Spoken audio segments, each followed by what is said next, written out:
It was pitch dark outside, the kind of 3 a.m. silence where even the crickets seemed to be asleep. I was just drifting in and out of a light slumber when I heard a sharp, metallic rattle at my front door. At first I thought maybe the wind had caught something loose. But then came the sound again, more forceful this time, like someone twisting a key that didn't belong. My heart started racing. Whoever it was, they weren't just knocking, they were trying to get in. That's when I heard a frustrated grunt, followed by an unmistakable, angry voice. It was Karenya's, that Karen from our HOA, the self-appointed queen of the neighborhood. She'd been on my case for weeks about my property, and now here she was in the dead of night, apparently. Armed with some so-called master key. Only this time, it didn't work. And that's when things escalated. With a loud thud, she kicked the door hard enough to make the frame shudder. My 2 K9s south, who had been asleep by my side, bolted to the entryway. Their low, rumbling growls filled the air, a sound that would make anyone think twice. I was still trying to figure out what her endgame was. Did she think she had the right to walk in? Was she here to intimidate me? Or was there something else driving her? Either way, the situation was about to turn into something far more intense than either of us expected. Karen had always been a problem in our neighborhood. From the moment I moved in, she seemed to think she had authority over my home, my yard, even the way I parked my truck. She'd send long, petty HOA violation letters over things like my porch light being too bright, or my trash cans being twat, or my trash cans being twop.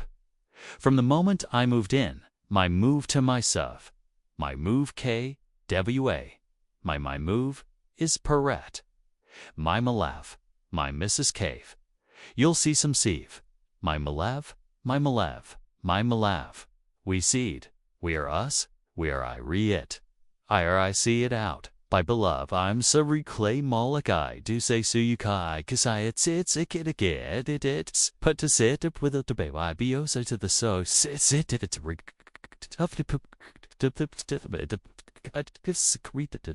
it's the dan new you said it for the sit dog it's at the curb too early.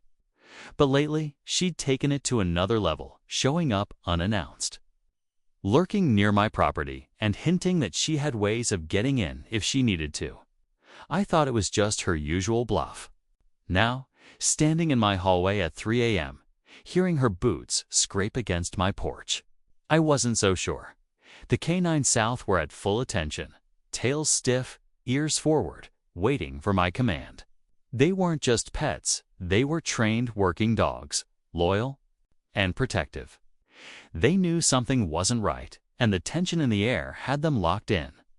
I could hear Karen muttering to herself outside, the tone sharp, like she was angry her master key had failed her. What made it worse was the thought running through my mind, how did she even get a key in the first place? HOA members shouldn't have access to anyone's home. Did she take it upon herself to copy one? Or had someone from inside the HOA given it to her? The porch light flickered, as if on cue, casting her shadow across the blinds. I stayed silent, listening, my hand on the deadbolt. Then I heard the sound of metal again. This time she wasn't using a key. The faint scrape of metal against my lock sent a chill through me. It wasn't the sound of a key anymore. It was something sharper, deliberate, like she was trying to pick it. My K9 South were pacing in tight circles now, their nails clicking against the hardwood, every muscle ready to spring. I could feel my own pulse in my ears, wondering just how far Karen was willing to go. Part of me wanted to fling the door open and end it right there. But another part knew that whatever she was doing had a bigger story behind it. Karen wasn't acting out of simple spite this time. There was something calculated in her movements. Over the past month, I'd noticed strange changes in the neighborhood. New rules suddenly appeared in the HOA handbook, ones that seemed aimed squarely at me. A few neighbors whispered that Karen had been fighting to gain more control over the community board. Maybe this was her way of proving she could get into anyone's home whenever she wanted. But there was another layer to it. Just 2 days before, I'd caught someone leaving a folded envelope under my welcome mat. Inside was nothing but a photo of my backyard, taken from an angle no one should have been able to get. I hadn't told anyone about it.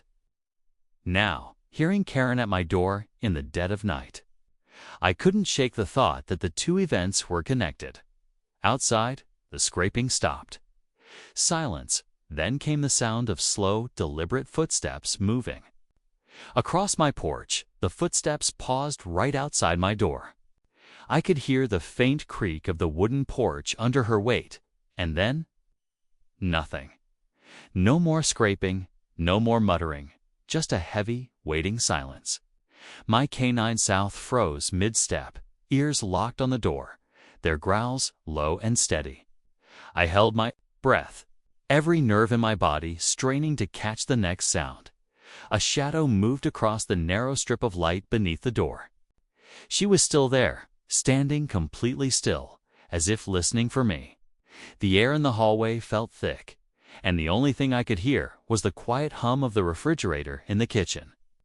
Then, without warning, a sharp thud rattled the frame again, this time harder than before. The K9s lunged forward, barking with an intensity that shook the walls.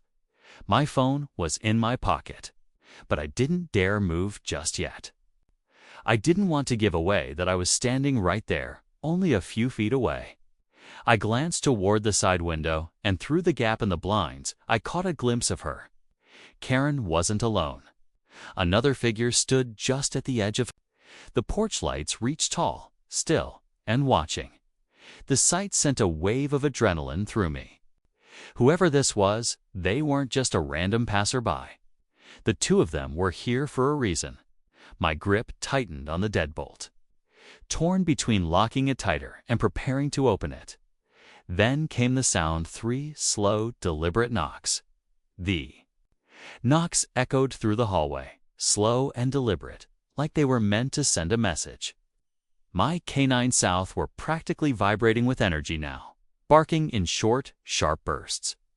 I took a step back from the door, my eyes darting again toward the window. That second figure hadn't moved an inch, just stood there, watching.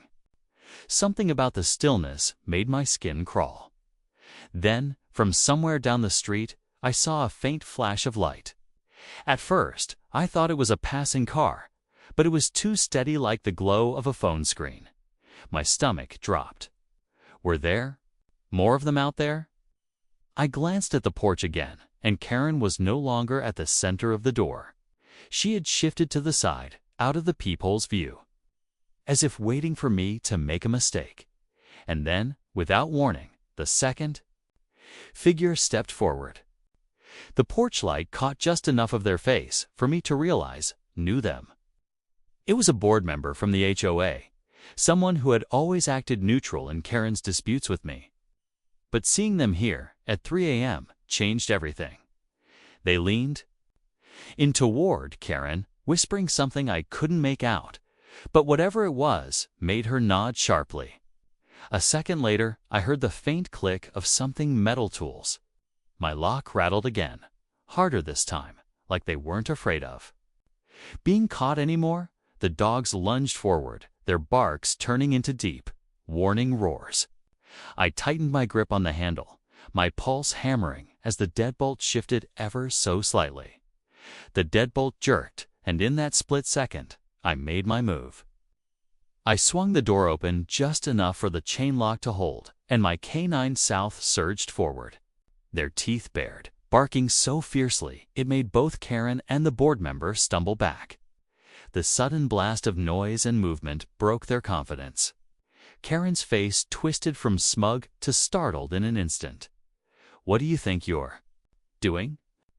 I said, my voice steady, despite my pounding heart. "This is my property, and you've crossed the line."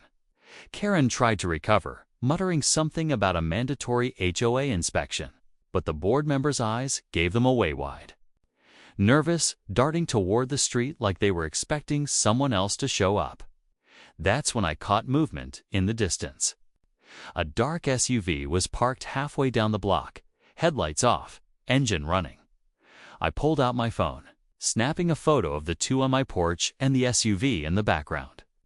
The click of the camera seemed to break whatever plan they had, without another word. They backed away, muttering excuses as they hurried toward the street.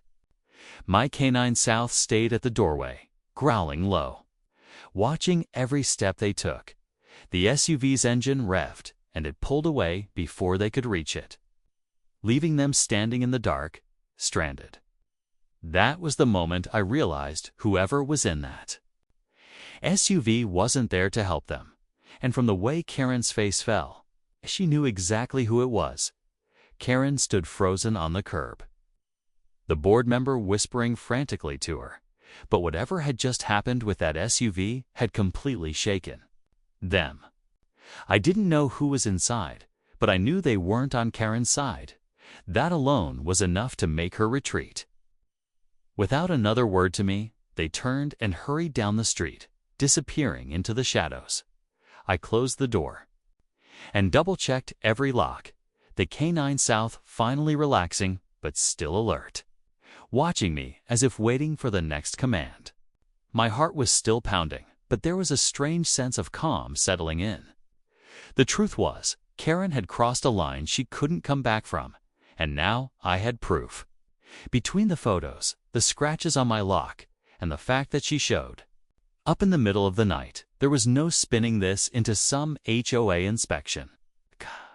The next morning, I filed a formal report with both the HOA and local authorities. By midday, word had already spread through the neighborhood. People started sharing their own stories about Karen's late-night visits and odd behavior.